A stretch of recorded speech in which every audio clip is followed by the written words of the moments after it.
হারানো ঐতিহ্যকে তুলে ধরে সুলতানি আমলের মতো ঈদ উদযাপন করল রাজধানীবাসী।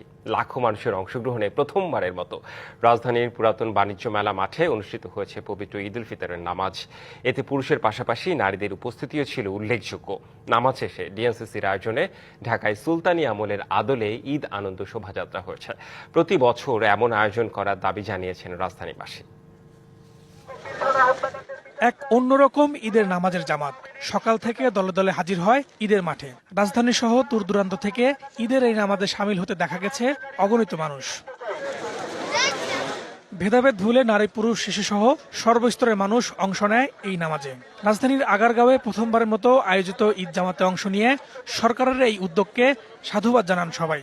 আমরা কেরানীগঞ্জ থেকে আসছি ডক্টর ইউনূসের আহ্বানে সাড়া দিতে। আমার এটা ফার্স্ট টাইম আমি এভাবে কখনো জামাতে এসে নামাজ পড়বো। আজকের পরিবেশটা এবং প্রত্যেক ঈদে এরকম আয়োজন করা হোক। নামাজ আদায় শেষে বের করা হয় আনন্দ শোভাযাত্রা। ব্যান্ড পার্টি ঝংকারে ওমর রমজানের ওই রোজা শেষে বাঁচতে থাকে খোলা হাওয়ায়। শোভাযাত্রায় ছিল 15টি ঘোড়ার গাড়ি।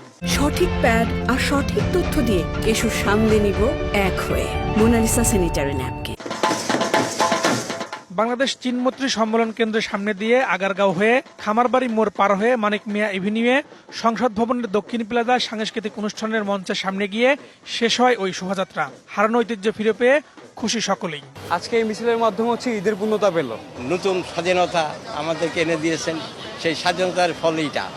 আজকে প্রথমে আমি 5:30 ঘুম থেকে উঠে গোসল করে রেডি হয়ে সেই গাজীপুর থেকে এখানে চলে আসছি। এইবার একটু ডিফারেন্ট হয়েছে কারণ আমরা সবাই মিলে এখানে ঈদগাহে নামাজ পড়তে আসছি। মিছিলে অংশগ্রহণকারীদের সেমাই ও মিষ্টি দিয়ে আপ্যায়ন করা হয় ডিএনসিসির পক্ষ থেকে। বিতরণ করা হয় বাতাসাও। ভালোই লাগছে আমার, আমি এখানে অংশগ্রহণ করছি নামাজ শেষে। এবারে ঈদের ফিলিংসটা আপনার এই এত বছর আমরা পাই নাই। মিছিল ও সাংস্কৃতিক আয়োজনে উপদেষ্টা আসিফ মাহমুদ সজীব ভুইয়া জানান, ভবিষ্যতে আরো বড় পরিসরে ঈদ উৎসবের আয়োজন করা হবে। ঘরে বসে টিভি দেখে আর দিন কাটবে না, সবাই একসাথে ঈদ মিছিল করব, ঈদের মেলা উপভোগ করব।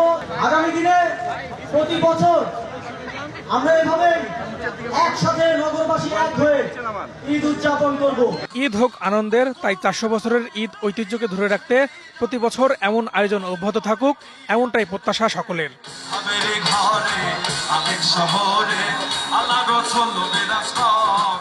ফারহাদুজ্জামান, ডিবিসি নিউজ, ঢাকা।